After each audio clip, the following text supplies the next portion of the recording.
I wanted to talk some music stuff in particular. I wanted to talk about and I've never done, I don't think I've done this, a breakdown of my favorite or the best albums to me.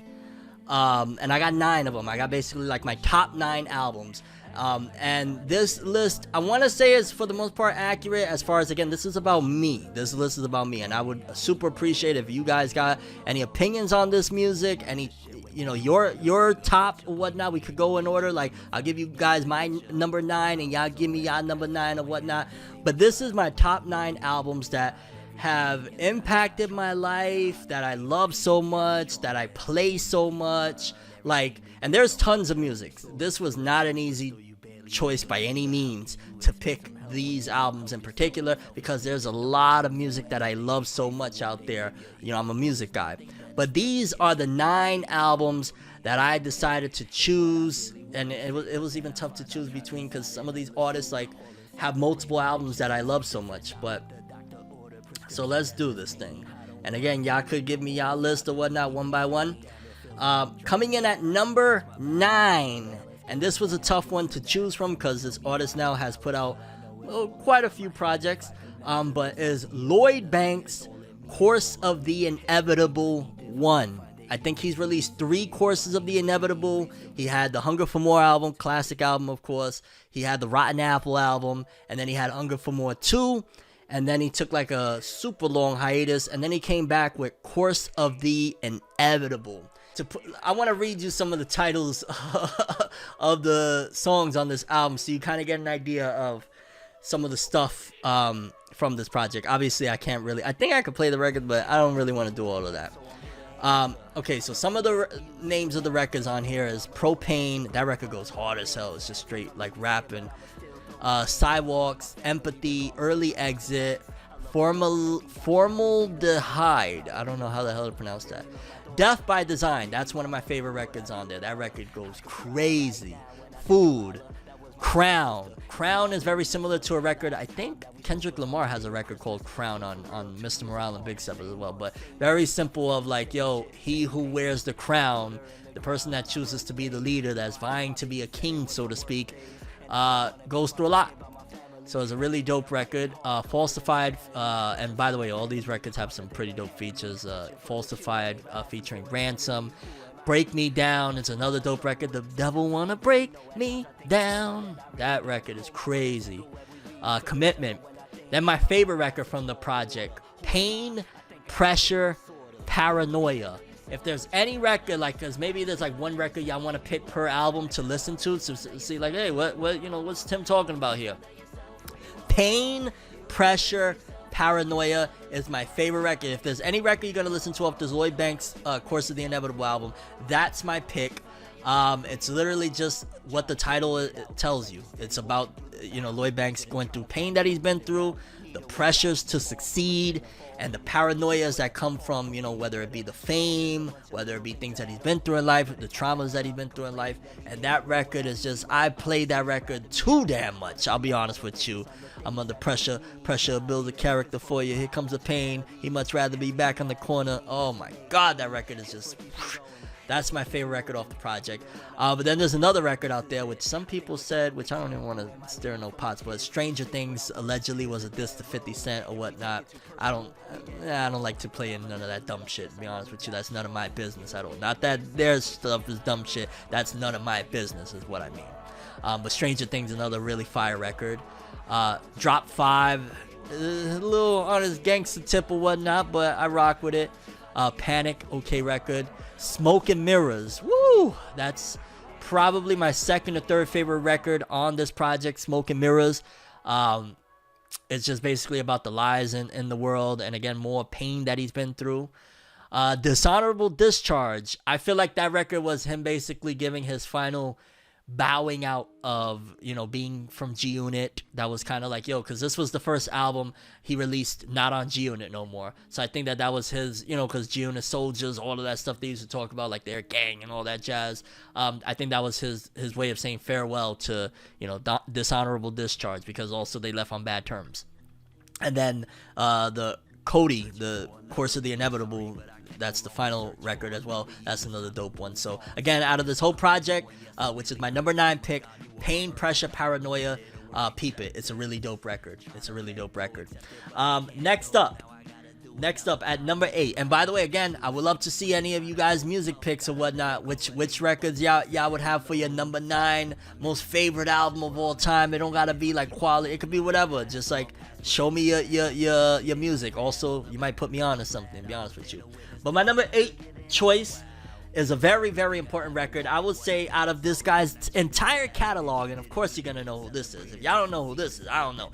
Out of this man's entire catalog, I feel like this album is the most important piece of work that he put out, and I think he got a little bit of hate when this album dropped. I never other than the fact of why are you rapping on your own beats, which is a crazy thing to hate on.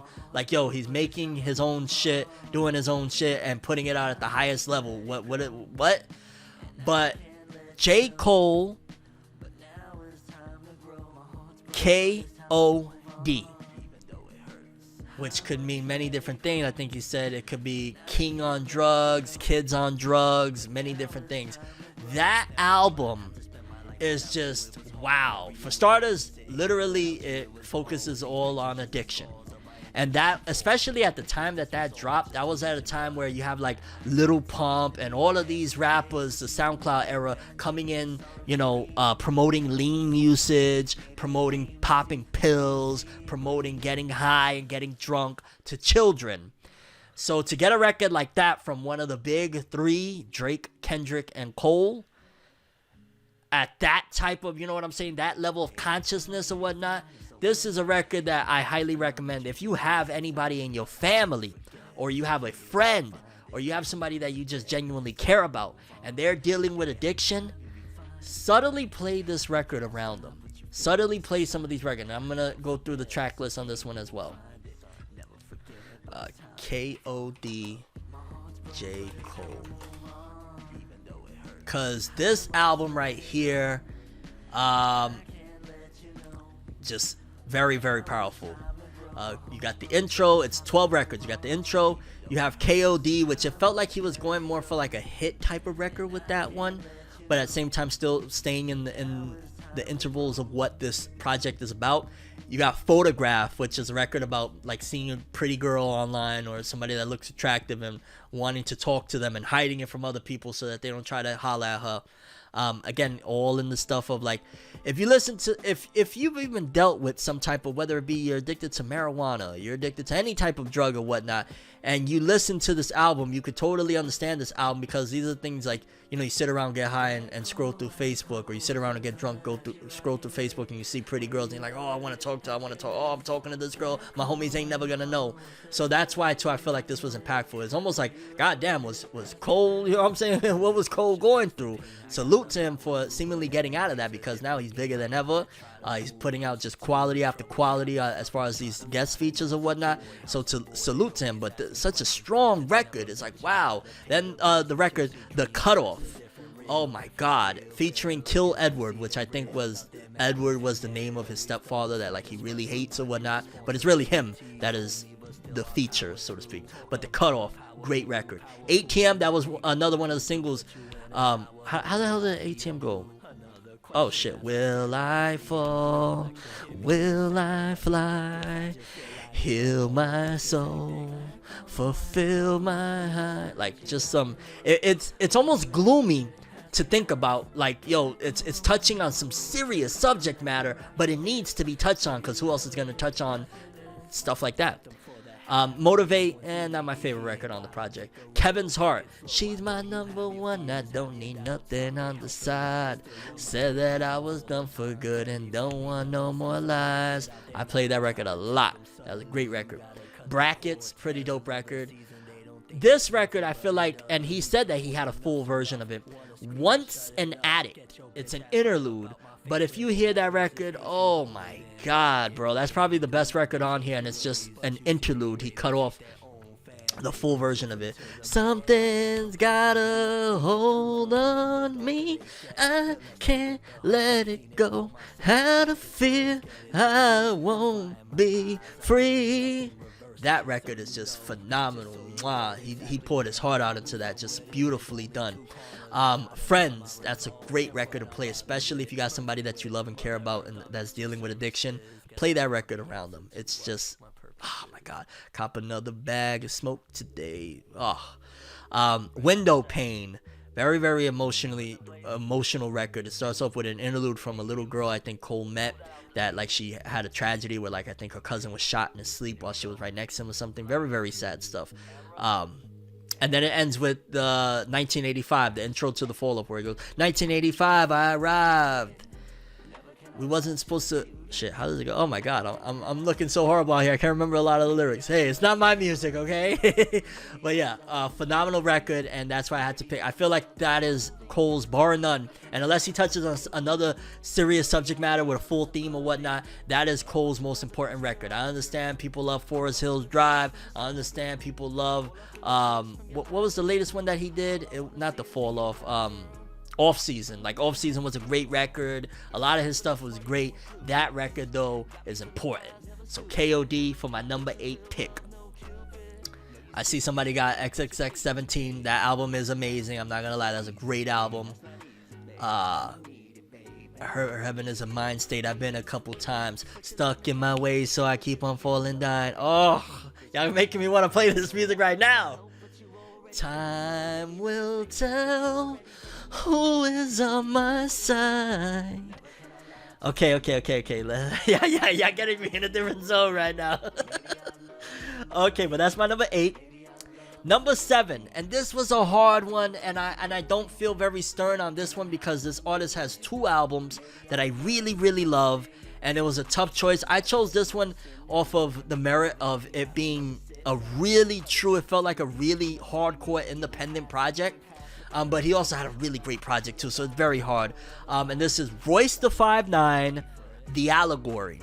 I'm so torn between that and the Book of Ryan, because the Book of Ryan is a masterpiece too. But I wanted to go with The Allegory because I just felt like, first of all, it felt a little bit more conscious. Like the Book of Ryan was more of an emotionally charged album, giving you the tale of Royce da 5'9", and there's records on there like Cocaine, Papa, oh my God, just, oh, I got hairs on my arm standing up right now. Like that album, The Book of Ryan, was great, but it was mainly, again, getting into who the man behind the shades, so to speak, getting into who Ryan is or whatnot, and it's great, don't get me wrong. Again, it was so hard for me to choose. The Allegory is giving you just gems, on top of the fact that, and I know they're not cool no more, nothing like that, and I'm not trying to stir anything if this clip ever surfaces to anybody. It's just that I've always been a big fan of Slaughterhouse, so whenever I get a little feature of like, oh shit, we got Crook and Royce on a record, that record Tricked, oh my God, I love that record, and it's giving you gems. Like Crook starts breaking down stuff of like how you've been tricked, Royce breaks down stuff of how people been tricked. It's just a phenomenal record. There's, I think, a record called Heroes, if I'm not mistaken, where Royce is talking about how his dad is his hero and putting that as an example. Just phenomenal record. There's just that album in particular. Let me go through, as a matter of fact. I'm going through the track list for everything else. But the Allegory, again, it was so hard to pick, and I just felt like it would have been more selfish on my, because I could relate to a lot of, you know, stuff that Royce has been through. Like when he again, I know I'm talking about 2 hours. I might just put a tie. Fuck it. You know what? I'm gonna just put a tie for number 7, The Allegory and the Book of Ryan, because I want to talk about the Book of Ryan too. Like when Royce is talking about the relationship with him and his brother Greg, and a lot of the stuff that his brother, like I remember there's this record on there. Oh my God, yeah. The Book of Ryan is too good, man. Is where he's talking about like the holidays with his family and some of the stuff that his father, because his father had some addiction issues, and no laughing matter, not joking, nothing like that. But the record is just such a strong storytelling record with, you know, Royce gets into like some melodies at times, some harmonizing, and then he gets right back to telling you this tale of like, at one point his father, you know, was again dealing with his issues, and his brother Greg would always come in and stir some shit up, and his father, you know, beat Greg so bad the turkey flew out of the oven and all sorts of stuff. Oh man, just woo. It's just to get Royce being so vulnerable and really showing you who the man is, you know, that badass dude that you've seen, whether it be from back in the early days, or, you know, you saw him with Slaughterhouse, or you saw him on Bad Meets Evil, to actually understand who that man really is, bro. It's just, I could cry. I ain't gonna lie. Like, that record, Cocaine, oh my God, just powerful, powerful music. But then again, the allegory is like, you're getting, okay, if you're getting the man, here's the I hope you understand what I say. Here's the God in Royce, so to speak, with the allegory. Here's the God giving you gems and jewels about the world, and things going on that's right under your nose and you may not even know it. So that's why the allegory is really a powerful record too.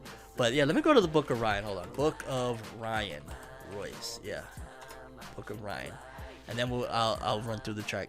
Okay, the Book of Ryan starts off, got an intro, you got Woke, you got My Parrot, which I gotta get some of these records back on my playlist, holy shit. You got Caterpillar featuring Eminem and King Green, that record, woo, they was spitting like crazy. You got Godspeed, you got Dumb featuring Boogie, that record, oh my God, I love that record. Who Are You, Skit, you got Cocaine, that, out of the whole Book of Ryan, that record, Cocaine, that, if I listen to that shit, it'll make me cry. Life is Fair, Bob Low Boat featuring J. Cole, great record. Cole really came in, really dope stuff. It's just such a vibe, man. Legendary, Summer on Lock, amazing. Outside, the record I was just telling you about, that I guess holidays with the Montgomery family, so to speak, is called Power. And it's called Power, and it's such a powerful record that's another one, bro. If I listen to this album, especially during the holidays, this shit, it does something to me, because again, I can relate to a lot of situations and whatnot that he's been through. Protecting Ryan, again, this is a skit where Royce is telling you about how his older brother Greg would always protect Ryan, but he would go overboard. And that reminds me of some of my cousins and my sister, is that when somebody was picking on me when I was younger, or somebody was trying to bother me or whatnot, I would have my cousin Nikki that'd be like, yo, where they at? And sometimes I would get embarrassed, because it's like, oh, I know Nikki's about to really, like one time they beat some guy so bad a fucking car hit him in his face, all sorts. Like, yo, I've been there where my cousins and my sister didn't play about me. So when I listen to the skit Protecting Ryan, it's more than a skit to me, because it's like, wow, kudos to Royce being able to be that vulnerable, to give you a side of him of like understanding his relationship with his older brother. And then it's kind of also a tie-in to, if you listen to the Bad Meets Evil album, where he's talking about his brother on that song. Is everything not enough? What more can I give up? Is there any? Oh my God, bro. But when he's talking about his older brother on that record, and then you go to Protecting Ryan now, and you listen to this whole album in general, you start to understand the relationships and the different levels to it between Royce and, Greg and his whole family and whatnot. Then Strong Friend, oh my God, that might be the best song, or one of the best songs on this. There's just so many.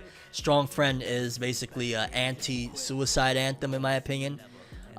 It's basically about, like, everybody always thinks like, yo, when you're the strong friend, when you're the one that like, nothing bothers him, nobody ever checks up on that friend, because they always feel like, he's good, he got it, he's strong or whatnot, when the strong friend oftentimes needs people. So, when, like, I occasionally, especially during the holidays, when it comes to my mind, that song, I do like to tweet out or post out, check up on your strong friend, because sometimes you think like they're so strong that nothing bothers them, and they're the ones that are falling apart. And that record is just, it means so much to me. I might actually have to even go Book of Ryan over the allegory. I don't know, man. Stay Woke. Great record. I love that record too. Oh no, I skipped over Anything and Everything. Oh my God, that's a great record too. Is going in on racism and whatnot, giving you an idea into like just how bad it really is. Great record. And again, it's hearing Royce sing on this project. I don't know if he sang ever really like that before on a project, especially throughout the body of work, but like him singing on Anything and Everything. Again, Stay Woke, he rapped his ass off on it. Another dope record. And First of the Month with T-Pain and Travis Chandler. And there's a Caterpillar remix with Logic. Yeah.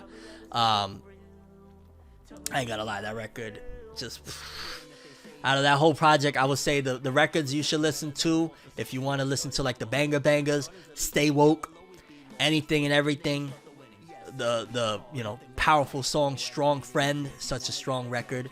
Bob Boat with J. Cole is dope. Did I pass Power? Yeah, I passed Power. Power, that's a great, like, just a tale of, like, man, Roy's been through some stuff. He's been through some stuff.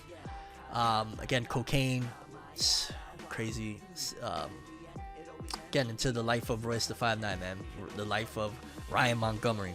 And Dumb with Boogie, that's another really awesome record. And, of course, you probably heard the single Caterpillar. Bro, how did you link up with Royce? I remember that podcast. Okay, so boom. So I remember how it happened was I had, and I don't remember the events exactly how it went or whatnot, but at some given point, either before, I want to say before that, I had commented on, Royce had uploaded a song where there was a rapper, I had no idea who he was at the time, and he was rapping over a beat that I initially thought was like a Yu Yu Hakusho sample, because it was like an older Japanese sample in the record, and it was like called Team Urameshi. And I remember I was like, yo, Royce is uploading a Yu Yu Hakusho based rap, like anime, and one of my favorite rappers. Let's fucking go. And then I was like, okay, who's this dude? And a guy named Rob Lucci. I was like, okay, let's check out Rob Lucci. Eventually, one thing leads to another. Me and Rob become cool. But somewhere in between all of that, Royce had a podcast that he was doing with Lupe Fiasco. Shout outs to Lupe Fiasco, another god on the mic, another god MC. We don't play about our gods over here. Just, he's next level. But they had a podcast, and I listened to every episode up until that point. And one day I was like, let me comment, because I used to even be like, and to a certain degree, there's a validity to being this way of like, I used to be a little nervous on using my ForneverWorld account to comment on things of like other public figures. Like, sure, I would do it with like anime community based people, but when it came to like, especially like, yo, it's Royce and Lupe, you know what I mean? I used to feel a little bit intimidated about doing that, but I was like, yo, I want to show them love. I love these guys so much. I listen to their podcasts every week. They're freaking incredible. They're, now they're bringing me a different level of entertainment and enlightenment via this podcast. So I gave them a comment. And then I don't know if it was about a week later or 2 weeks later, I guess from what Rob had told me, they had asked like, yo, do you got anybody in the anime world that we could talk to for like the podcast? And Rob has said, yo, my guy ForneverWorld. And then I think they saw the comment. They were like, oh, okay, yeah, let's bring him on. And to this day, I would love to. I would only do it if I had their permission. I would never just upload it straight up to my channel. But I would love to have it publicly, the episode that I did with them, because that's a huge thing to me. You know what I mean? To me, is like, I know for them is this show or whatnot, but for me, it's like, yo, I got to speak with Royce and Lupe about anime, about racism, about a lot of different topics that are very, very near and dear to my heart. And it was just an amazing experience. And I hope one day to be able to again speak to them, not only from like, a podcast standpoint, but as an MC. I pride myself on, I take it very serious. I'm not one of these, in the past I've fucked up and I've made some dumb choices with my music. That is long gone.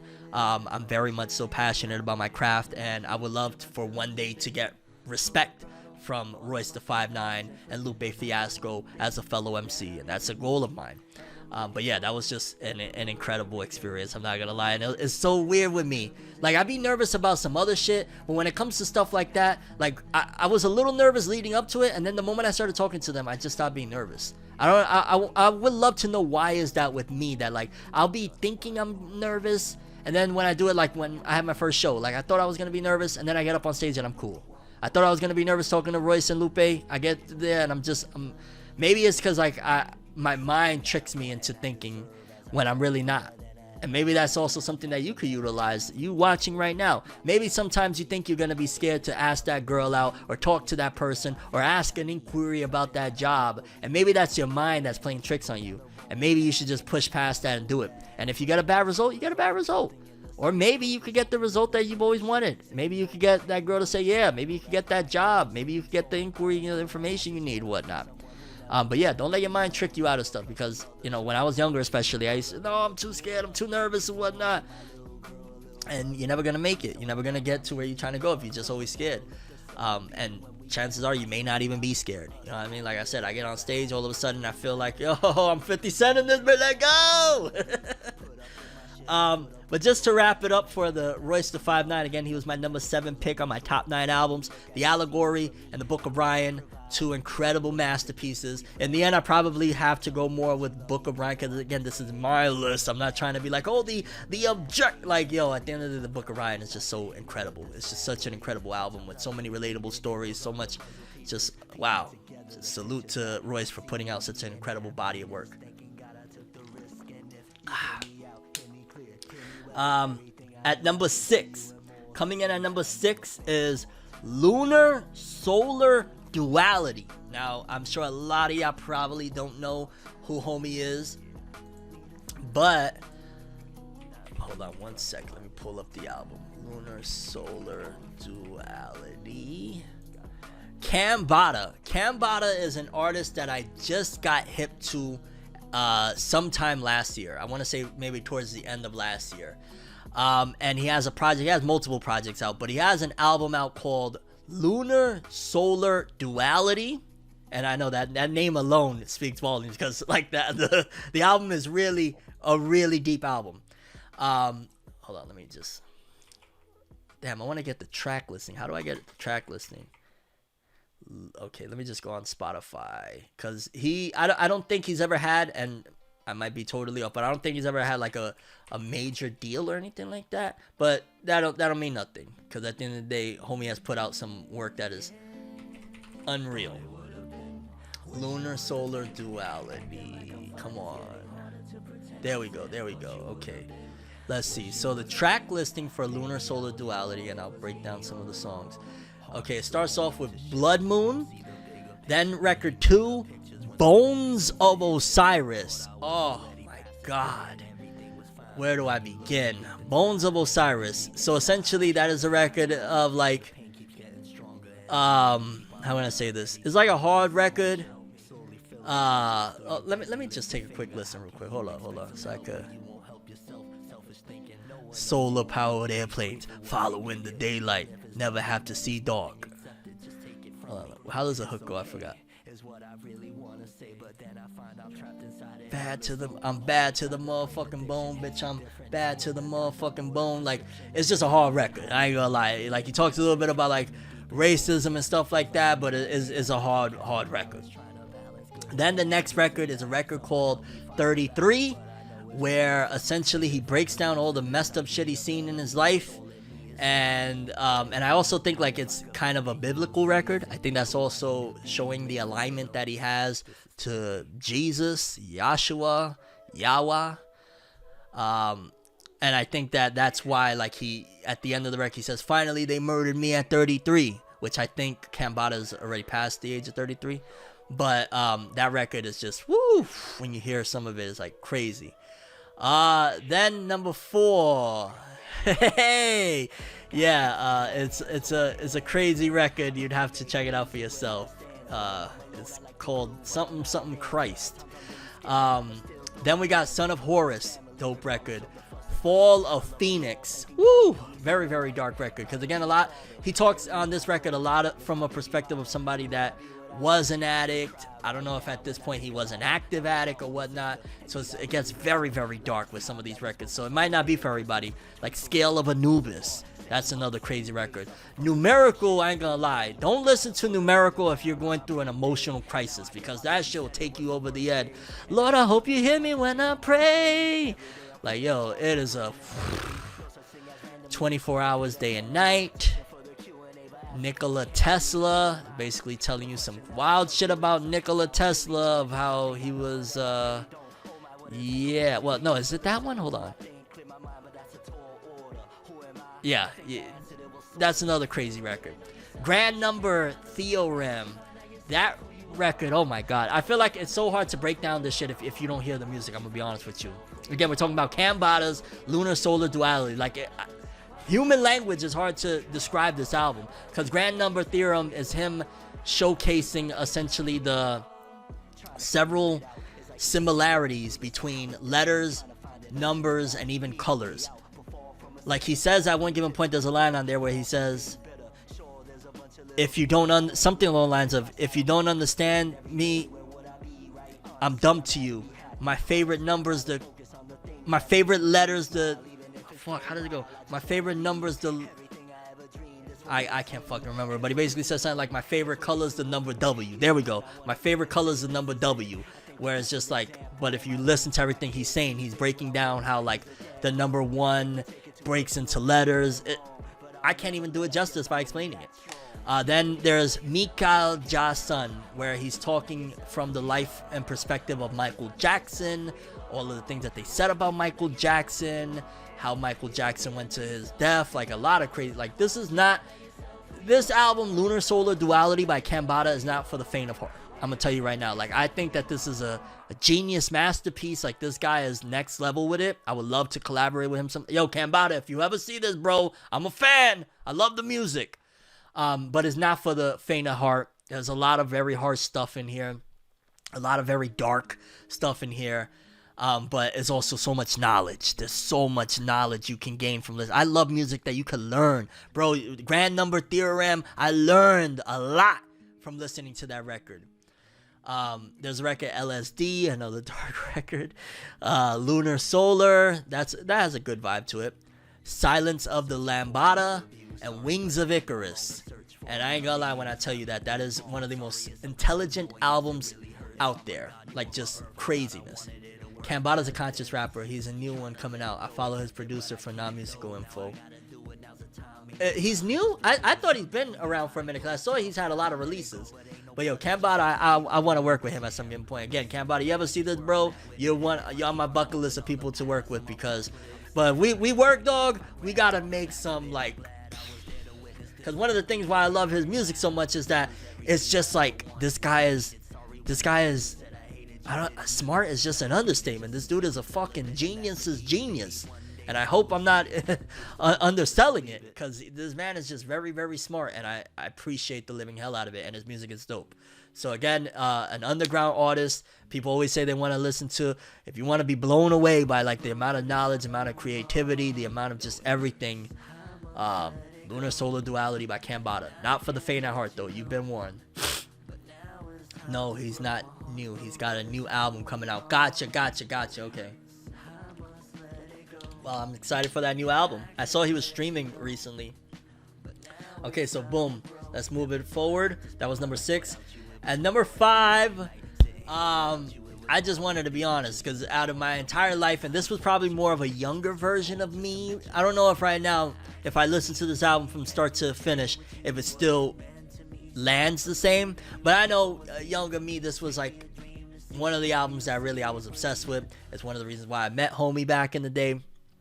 And it's Charles Hamilton's This Perfect Life. That was an album that, I ain't gonna lie, I was influenced a lot by some of the techniques that he utilized in there, from like the way he stacked the vocals, the way he would use his harmonizing or whatnot. Like, I learned a lot on just creating music from listening to that album. I learned how to not color in the lines, so to speak, from that album, of how unique and creative it is. It's just, again, very, very different. So let me pull up the track list real quick for This Perfect Life. Starts off Barbara Walters, and I've heard every one of these songs. There's 11 records on it, and every one of them I've heard a million times. So there's Barbara Walters. Is that the one that goes, plenty of nights I walk alone? No, that's Long Socks. There's 3 Pound Bullet. There's a 3 pound bullet in the sky. Just accept my number is 1. So please don't pull me from the sky. At number 3, Ghosts, where it's basically saying people from your past and people that never really done shit for you. Why are you gonna let them stress you out? The hook goes, not gonna let a ghost stress me out. Why should I even care if you're not even there? Post-lynching ceremony, getting into like, racism and horrible things. All Alone, I used to listen to that record way too much. It goes, and again, I feel like this album right here and the sound that Charles had back in the day, influenced so many artists. I don't think we get a lot of the influence, or I don't even think we get a lot of the sounds from people like Kanye, from Kid Cudi, a lot of these artists, Drake. I don't think they get this, especially the creative freedom, like to really color outside the lines, having this blueprint. If you don't get this album, or better yet, if you don't get just the sound that Charles was doing in like the late 2000s, early 2010s and whatnot. But that record, All Alone, this is what I know, I'm all alone. Oh my God, that record. But also I want to stress that this record, how can I say this? I don't know if this is the best record to listen to if you're dealing with stuff emotionally. This is, again, a record that I loved when I was younger. A lot more reckless, a lot more careless. So I don't want to also point this album to people to like, go listen to this if you, this doesn't necessarily reek of positivity and helping you out. Like, I think if you need to listen to some records that are in the vein of, again, this is what I know, I'm all alone, then sure. But I want to just put that disclaimer because I don't want to point people to listen to stuff that may be detrimental to them. I'm very cautious and careful about what I send people to.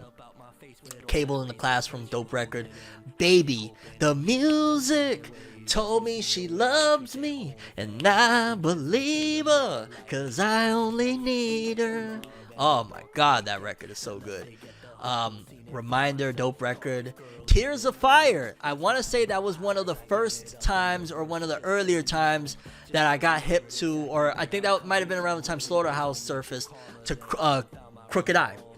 Tears of Fire, between the sample, oh my God, the sample was just incredible. The beat was just, that's one of my favorite beats probably of all time. And Crooked Eye, hearing him just, blew my mind. That was one of my earlier introductions to Crooked Eye as an artist, and he just amazing. Long Socks, plenty of nights I walk alone, and these long pink socks. Yeah, crazy record, but really awesome stuff. And then ends off with Rosado. And honestly, that record, from the cover art, from the vibe, from Charles not listening to the industry and doing what he wanted to do or whatnot, for better or worse, you don't even get me as an artist, the way I make music, the way I harmonize, the way I do a lot of different things, if it's not for that album. So I owe a lot to Charles influencing me. And yeah, shout outs to homie wherever he's at. Obviously we had our situations, whatnot. I think everything is, water under the bridge at this point, and I wish him nothing but the best. But yeah, This Perfect Life. Then, so that was 9, 8, 7, 6, 5. That was number 5. At number 4, I am gonna lie, I had to do it. Call it what you want. I just had to put it in there because at the end, that's what she said, by the way. The Rise of Tim Roosevelt. I put this in here, and again, you could call it what you want. Oh, it's not ego. At the end of the day, I do think that I created a very awesome project, and it's off of my experiences, my life, obviously I catered it. Like, I'm not one of those artists that make music just for the sake of making music. If I make a song that I don't really rock with, it stays in the folder of demos and it just sits there. So every record on there was tailored towards, this is who I am, this is what I want my project to be like. This was a very focused album, and just, I feel like it's important. I wish, from the standpoint of, like, everybody always wants to, they want to blow up, they want everybody, all that jazz. That's great, I would love it, don't get me wrong. But the thing that I really love about it, or why I would want this album to be heard more, is because there's so many good things that this album could do for people. From, again, records like Day Ones, where it's just bringing up very important stuff about, again, drug usage or whatnot, people going through it, the healing parts of it. There's just, like, this album, it's my album, so obviously there's gonna be a bias regardless, but I feel like this album is just, it's the most important body of work I've created thus far, up until y'all get Heroes, because Heroes is fire. But I think it's an incredible body of work, and as an artist, who would I be if I didn't put it? Like, I'm not trying to be like, let me fake that I don't rock with my own music just to nah, bro. The Rise of Tim Roosevelt is on the list. I talk about it all the time. If you subscribe here right now on Twitch, you get a free copy, and it is what it is, baby. The Rise. I do think your work is genuinely really good, and you did your thing on that, brother. I'm not gonna lie to you. I told you I love almost every single song because I think they're fire. I love your album, and I'm not just saying it because you're my friend. I really think it's really good. It's really awesome, and you really put your own into it. And thank you for helping me with my own musical journey. I will never forget that. You already know, bro. Shout out to Philip, of course, of course. Tim Roosevelt, Thundercat, Dragon Ball, Drag Part 2. Oh God, me with Krishan Rock? Nah, I'm good. Shout outs to, salute to Shorty, do your thing, but yeah, no, we won't be doing that, homie. I got a different message. Okay, so yeah, that's just one of my projects. Like between my two albums that are out right now, the My Beautiful Hell and The Rise of Tim Roosevelt, there's no contest. The Rise of Tim Roosevelt, like I will flat out say, my first project, the My Beautiful Hell album, pales in comparison to The Rise of Tim Roosevelt. That had no direction, had no sequencing, it was just all over the place. I love the project, and it's a testament to where I was at in my life at that particular point. I was at a very, very low and dark point. But The Rise of Tim Roosevelt is easily, bar none, my better project of what I got out so far. And we only getting better, bruh. We're only getting better, bruh. Boom. So above that, we got 3 picks left. And this one was a little bit difficult, but not really at the same time, because this album really has been the soundtrack to my life for about a year and some change now. And I just really appreciate it. It's not just recency bias. It's literally like this album is just that damn good and powerful for me. And a lot of people might disagree of like, oh, he has better albums. Why you pick that one? Kendrick Lamar, Mr. Morale and the Big Steppers. I've said on stream before, and I'll say it again. This album is a freaking important album. It's such a good album to help you heal. It's such a good album to help you with whatever you're going through right now. Mr. Morale and the Big Steppers has really helped my life so much over the last year. Like, I remember when I saw that video that went viral of the bodyguard at one of Kendrick's shows that was crying when he was performing Mirrors. That would have been me. If I was a bodyguard, I would be crying while he's performing Mirrors, because that record is just so goddamn emotional, and it hits so close to home. And that line where he says, "Sorry I didn't save the world, my friend. I was too busy building mine again." That's a hero that has to cope with not being able to save everyone. That's what I feel. That's what I get from that line. And so that album, from start to finish, we will run through the track list. I don't want to say quickly, but Mr. Morale and the Big Steppers will run through this track list. Let's see. It starts off with, that's not the way the sequencing is, though, I don't think. Yeah, let me just go to Wikipedia. Okay, boom, boom, boom, boom. They treat it like if it's 2 albums or something. But it starts off with United in Grief. I love how it gets into like the tribal drum sounding. And him continuously saying, "I grieve different." N95, "Hello New World." Oh, that record is dope too. Dope music video.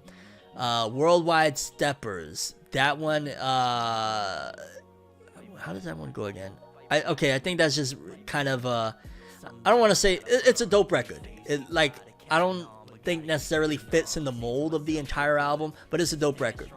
Die Hard, that record.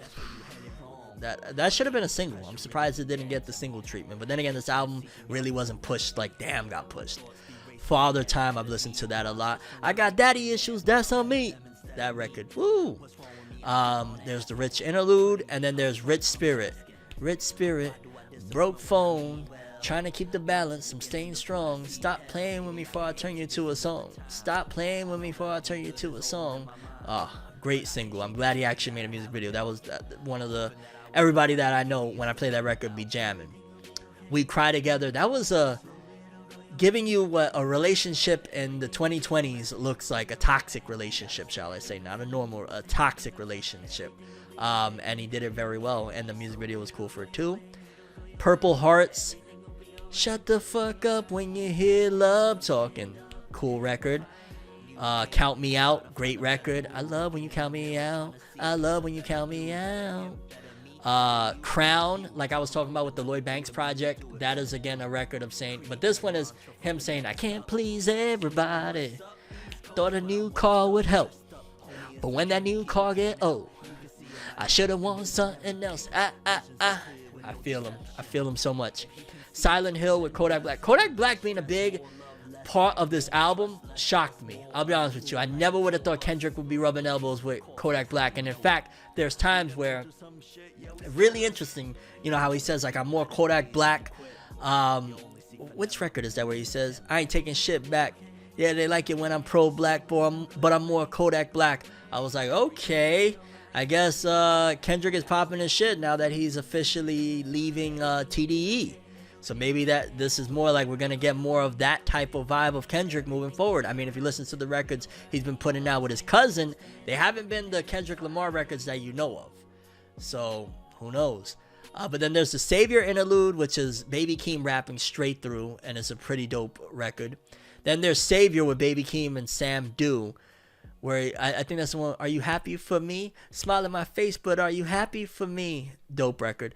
Auntie Diaries is where it starts to get a little bit controversial. I know there was some people that felt offended because he was talking about, I want to say it was either, and don't quote me on this, I'm trying to remember. I didn't really listen to that record too much, but it was him trying to talk about, I think it was his aunt that was transgender, or his uncle that was transgender. I want to say it was his aunt that was transgender. And there was a couple of words that he used in there that people were unhappy with him using them. Kind of reminds me when I listen to that record, to be honest with you, I have one aunt in particular, ever since I can remember she's been gay. She doesn't go by like pronouns or anything like that. She just says, I'm a man, and that's it. She's gay, and kind of reminded me of my aunt. Shout out to my Aunt Kathy. I love you. Mr. Morale, Mother I Sober. That record right there, I would just say it's something that most rappers would never touch up on. Certain bad things that has happened to people when they're younger. I love, and I'll tell you one thing right here. One of the inspirations behind my tattoo on my forehead is from one of the very first lines on that record, Mother I Sober. Kendrick says, one man standing on two words, heal everybody. And that's what I got tattooed right here, heal everybody. Because it just, that was a powerful line to me, and it's such a powerful record, and 99.9% of rappers and artists are never going to talk about what Kendrick talked about on that record, Mother I Sober. Powerful record. Then 18, like I said, Mirror, that record. Woo! I chose me, I'm sorry. I chose me, I'm sorry. Incredible record. And then it wasn't originally on the album, but they put it as a digital bonus track, The Heart Part 5. That's where he's rapping on that, was it a Jimi Hendrix sample? Let me see, hold on. What's the sample? I might be totally, what the fuck am I talking about, Jimi? It's a Marvin Gaye sample, I Want You. That record, phenomenal record. And again, the concept of the whole project is really like, it almost felt like Kendrick was trying to give you an album. Like, what if Jesus Christ delivered you an album? What would that sound like? Because, you know, on a lot of the promotional imagery and on the album cover, he has a crown of thorns on his head, like Jesus Christ.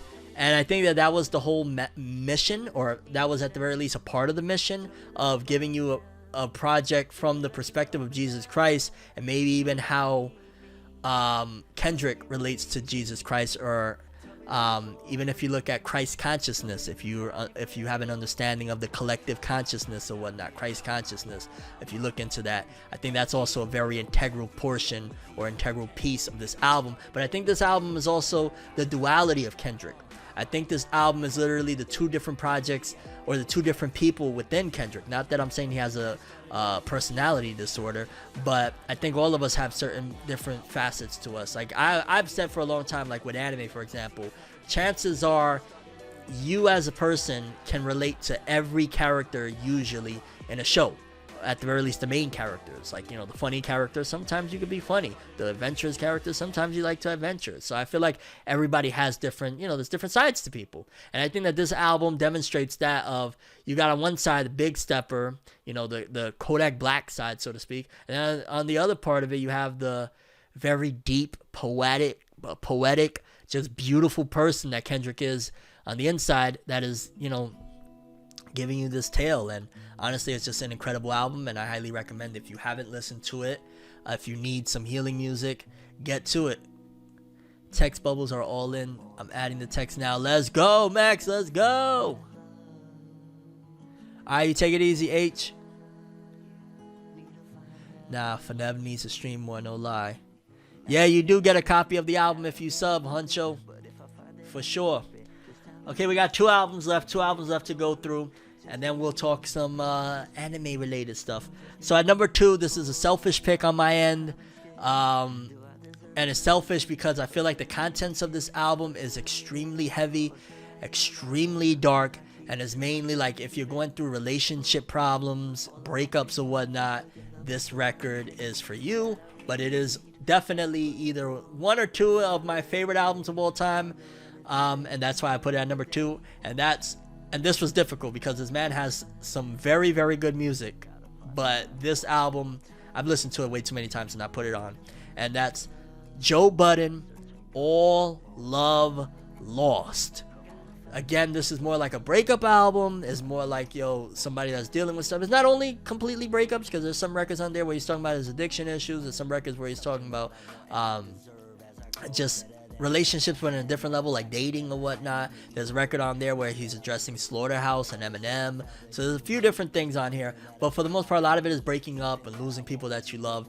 And I ain't gonna lie, I've listened to this record way too many times to not mention it. From the intro song All Love Lost, when the love goes, the trust goes, woo, and the guitars and everything just brilliant on that record. The single from the album, Broke, we broke like skeletons, loving to the bone, our heart so delicate, been hanging up for long. Great record. Playing Our Part, which is basically like a record of him talking about like a woman that wants him, and they kind of both playing their part, because at the end of the day he really can't be with her because she's not the woman that he really want to be with.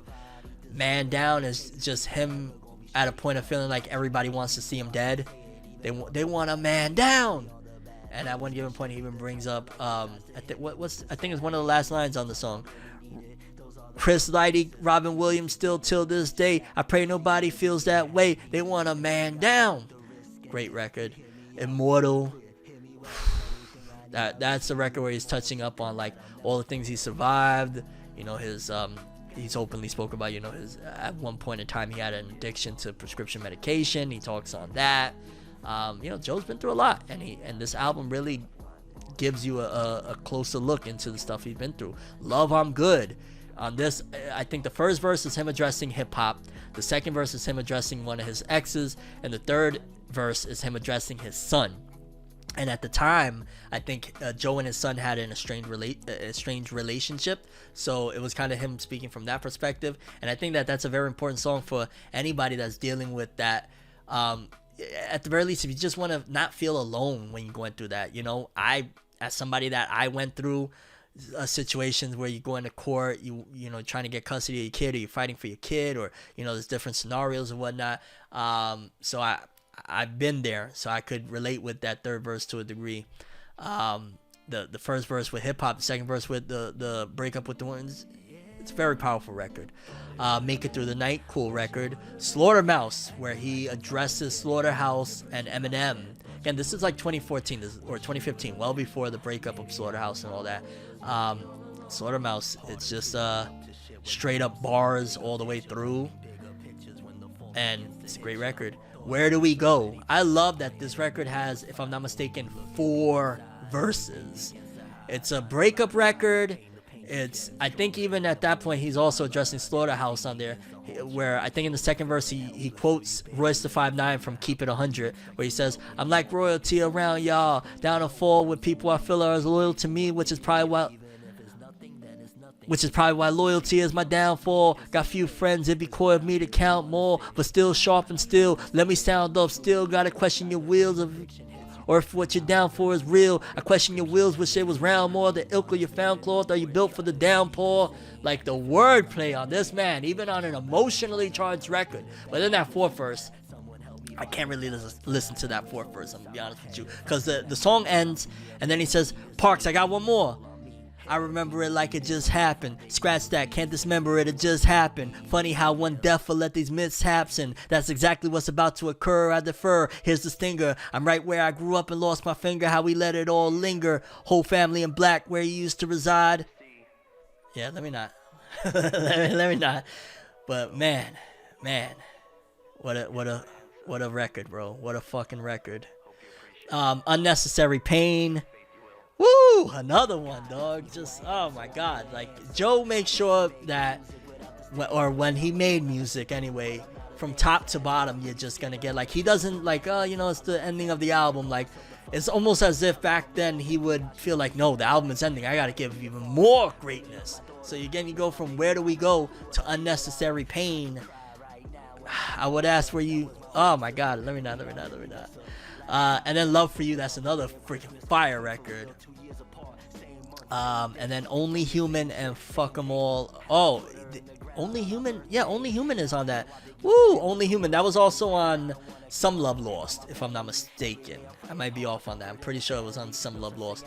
Only Human, that is a record, I ain't gonna lie. I don't recommend you listening to that record if you're going through stuff. I repeat, don't listen to Only Human if you're going through some very heavy breakup stuff. Because, you know, this is at the time he was addressing allegations of him, you know, getting physical with his woman at the time. You know, drug addiction, phone calls with his pastor, phone calls with his mom. Like, this was salute to Joe for, you know, he poured his heart out. And that's why, like, I think one of the things that pushed me to, I wanted to talk about this on stream, was because recently, you know, the back and forth between Joe and Drake, again, none of my business. I'm just, you know, just a spectator when it comes to stuff like that. I'm an artist on the rise, but I'm not quite there yet to hang with the, you know, dogs up there or whatnot. But you know, I just didn't really appreciate seeing the slander towards Joe, as far as like he's a failed musician. You know, you just want these 40-year-olds that are scrunging up their face to new music. No, he was an artist. This man put some of the greatest bars. Like, if you've ever been through, which most people, I mean, Drake talks about relationships all the fucking time. If you've ever been through breakups, you've ever been through problems in your life, these projects, the Mood Music was great. All Love Lost was just like, wow, bro. This was like, I would call it the atomic bomb of breakup albums times 1,000. Because, like, there's so many records on here that you cry your eyes out to. I've cried my eyes out to. I listen to this shit, man. But that's me with Joe's catalog as a whole. I'll be honest with you. From Some Love, No Love Lost, Some Love Lost, All Love Lost, the Amalgam Digital projects that he put out, all of the movement, like, come on, bro. Joe's always gonna be one of my favorite MCs, regardless. He was a real MC, a real spitter. Yeah, he's incredible.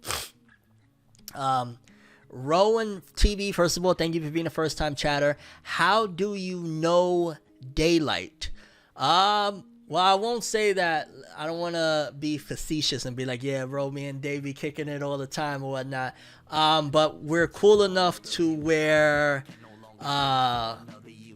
you might hear something. Well, I'll leave it at that. You might hear a little something. And yeah, basically, he is, which, you know, perfect transition. So let's do it. My number one album is from Daylight, and this was a very hard pick, and maybe not that hard of a pick, because at the same time, I felt like I wanted to go with the album that changed my life. I don't get to who I am today. I don't become this person. I don't get this wise. I don't change my life. I don't survive the horrors and hells that life, the pitfalls that life threw at me, if it's not for this project, if it's not for this man, if it's not for everything that he's done. And I figured, you know, what better opportunity than to give some flowers, because I'm probably always, throughout my career in general, I'm always going to give Daylight flowers, because, you know, just, I'd rather keep it real. This man changed my life. He saved my life so many different times. So I'm always gonna give flowers, but hey, I guess let's give a big bouquet while we started. My number one album of all time that changed my life, opened up so many different things that I never even thought before.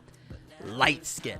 And this was a tough one because, again, my playlist of Daylight's music is astronomical. You know, I actually met Daylight at the King Bao event that he had.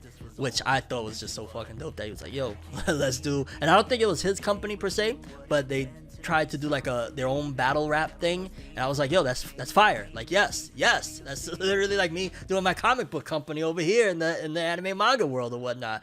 And then at the same time, he's doing his thing with a room full of mirrors, excuse me, and I'm doing my thing with the Rise of Tim Roosevelt with Tim. You know what I mean? So, but Light Skin, bro, and I think there's a couple of variations of the album, because I've heard some records that wasn't initially on the ones that I heard, like, because it used to be on Spotify. It's not on Spotify no more. I think your best bet if you want to listen to this bad boy is YouTube. I don't know exactly why. He has his reasons why he removed it from like Spotify and all that jazz. But I think a lot of it has to do with, at the end of the day, it's robbery. Let's keep it real. Getting 0.0003 of a penny per stream is disgusting, and I think that's one of the reasons why Daylight's like, why the fuck am I gonna put my music on there? I ain't making nothing. You know what I'm saying? And this is an album that is one of the most important albums. If you're a music head, that's one thing, but it'll change your life, bro. There's records on there. We're gonna go through it. Which again, I wish I had how can I say this? I wish I had the original playlist of how it sounded when I very first discovered it, because again, there's multiple different records. I don't know if it was like different versions of the album that he released, but let me see. How do I find the full track list? Let me see. Track list. That's the full album, but does it have the... Okay, well, it has a variation of the track list right here, but I don't think that that's the original track list of the way I heard it. But okay, boom, let's start it off. First track is called Light Skin, and it says featuring Drake. But if you listen to the record, he sounds a lot like, flow-wise, cadence, all of that jazz, he sounds like Drake. And in the record, I remember one of the reasons that pointed me to listening to this thing was because he was on Vlad TV back in those days. I don't think Light really does that anymore. Like, I think he's been on Vlad since then, but he's been as just him. Before, he used to do like all these characters and shit, which I don't know. I know I guess some people took offense to some of the shit he was doing. I felt like that was the most genius fucking way to get people's attention and to bring them this conscious shit. It's like, yo, let me play a character that's gonna get people to, you know, tune into what I got to say.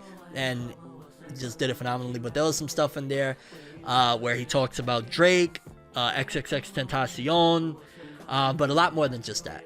Like, where he starts talking about like Waka Flocka, going back to Africa, give it all back, change cause, all that. Like, oh, that record is just, what a way to start it. And it starts off with Drake. So I guess technically, yeah, it's featuring Drake, because it starts off with, I think it's like a clip from one of the battle rap performances, or one of the battle rap events that Daylight was at around that time, where they asked Drake, what are you most excited, or which battler are you most excited for, or which battle you're most excited for, I'm sorry. And Drake says, I think we're all kind of excited to see what Daylight's about to do. And it's like ends right there, and then it goes into the song where Light just starts going nuts for like 6 minutes or some crazy shit. Next record is Whoa.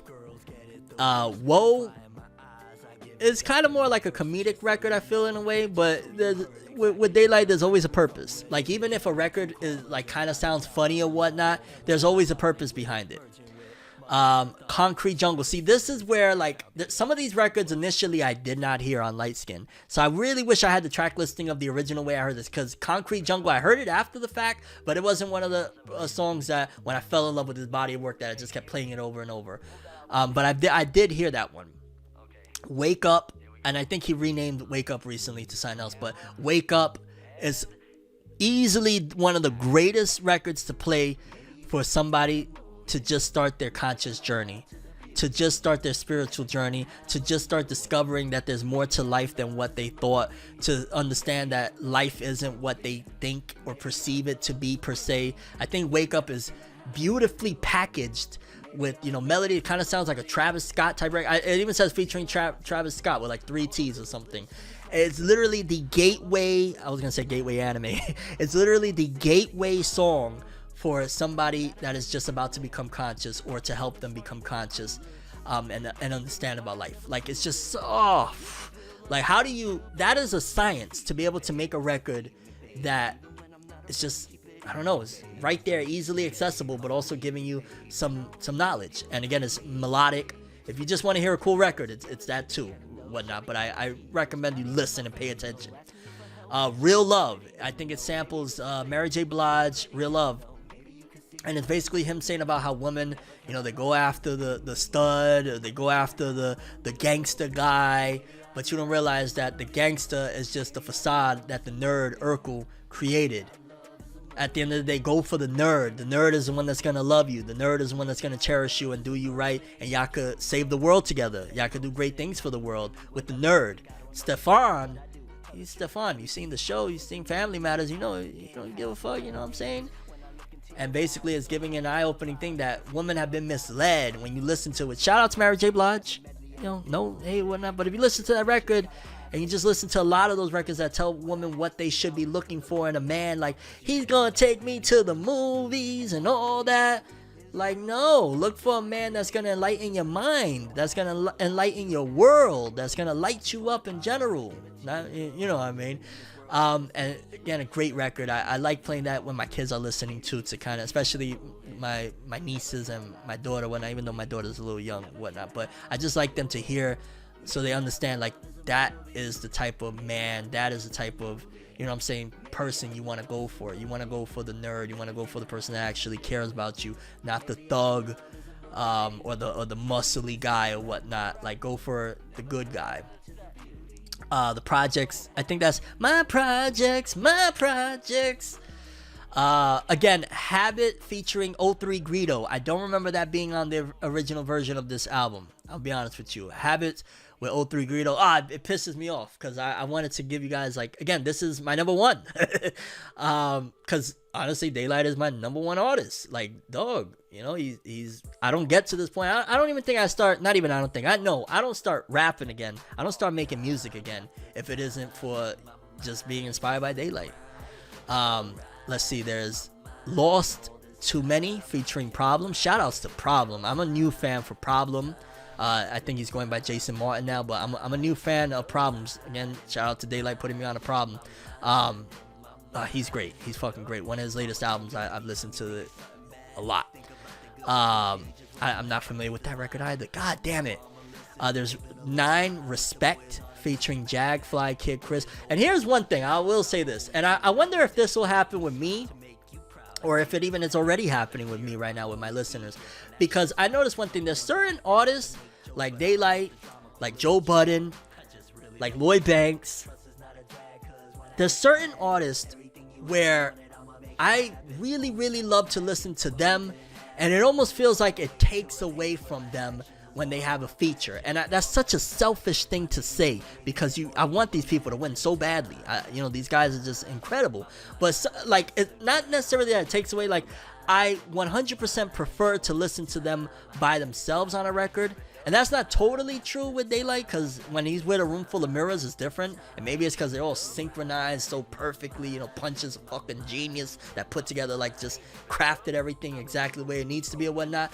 But like, with some of these records, for example, I'm like, okay, like Respect. Again, I've heard all of these records, but they're not the original version of how I heard Light Skin. And it's like, I see these features and I'm like, yo, shout outs to all of them. No disrespect at all, by no means. But it's like, man, yo, when it's just Light giving you some game or Light giving you some shit, I'll be like, oh, like, I remember there's a record from Daylight called What If, and he has a feature on there. Shout outs to Dude, because I kind of grew to like the feature, but at first I was like, whenever Daylight finished, I'm like, do I really want to hear the rest? But then eventually I did. And no, again, no disrespect, but it's just, there's certain artists where you much more prefer them to be on their own on a record. And with Daylight, again, it's not totally true, because again, I really love when I hear him with a room full of mirrors, like when he's with Ichiban and Lyric Michelle and all of the dudes. It just be like, oh shit, it's a powerhouse. Walking Dead, that's so dope that he has a son. That inspired me. Like, I gotta get a record with my daughter on one of my projects in the future. It's the Walking Dead. They ain't thinking for themselves. Shit, that's so dope. He has a son rapping. It's just fire. It's fire. Maravengian. Maravengian. He takes a couple of pop shots at, I don't want to say pop shots, but he takes a couple of shots at, I don't want to say, let me not say, that's the wrong. He brings up some stuff about Michael Jackson's kids. He gives a little bit of insight about the world again, because this album, from top to bottom, is the most information, or not the most, because he has other projects that probably go deeper than this, I would say. But like anybody that is curious about answers about the world, about life, listen to this album. If you have questions about racism, listen to this album. If you have questions about what we're doing in this world, listen to this album. Kids on Drugs, again, that wasn't originally on this album, but I love that record. That is a great record. Likewise with Attic, I didn't originally listen to that. Oh yeah, and What If featuring Grizzly. What the fuck? So what version of this album did I listen to initially? It must have been mad different on Spotify, because none of these, and the record I was talking about, What If, is on this. That's crazy.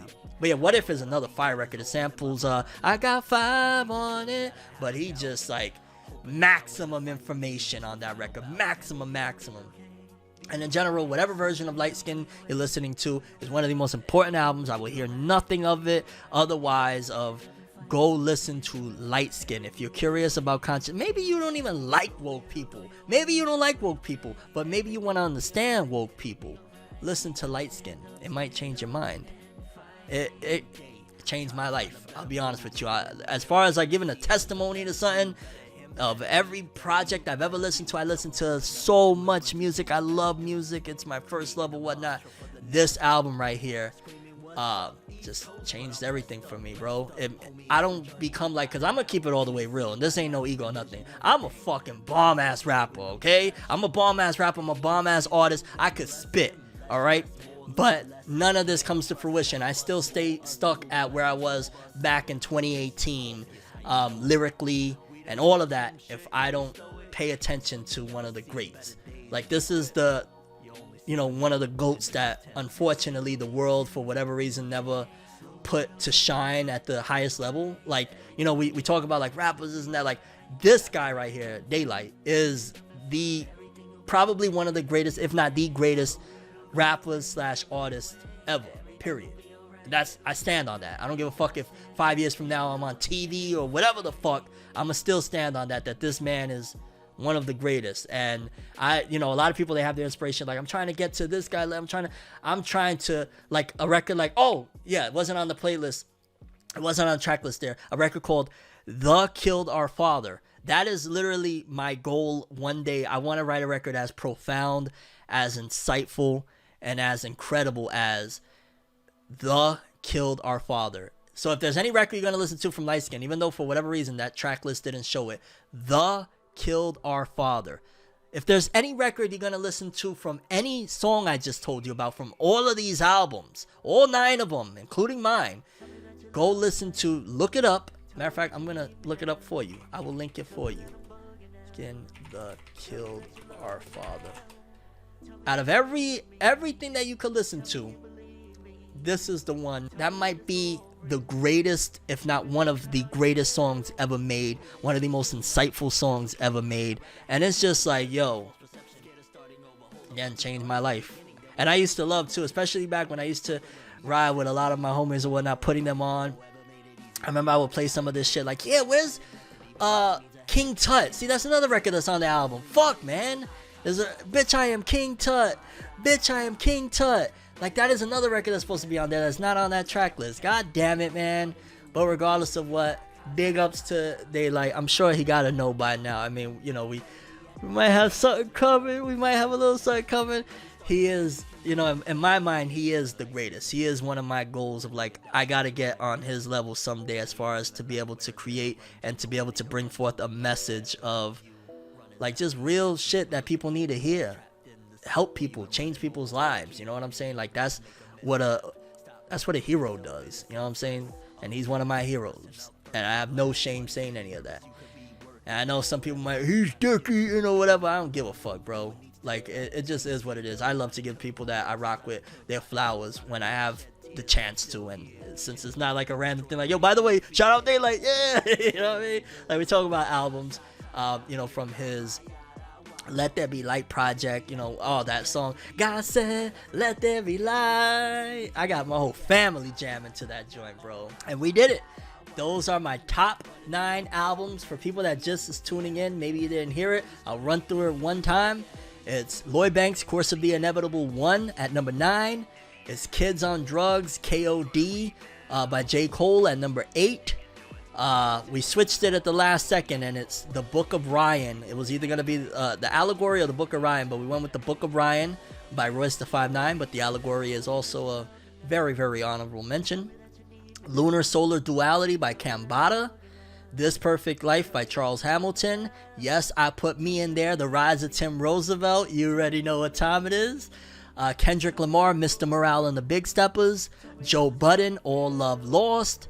And at number 1, the GOAT, one of the greatest to ever grace a microphone. One of my heroes, Daylight with Light Skin.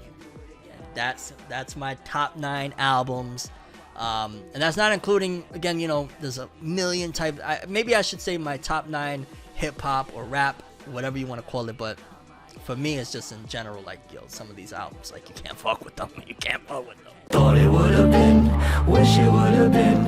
Acting like I'm fine is getting harder to pretend. I said, thought you would have been, wish you would have been. Maybe I was wrong, it was me all along.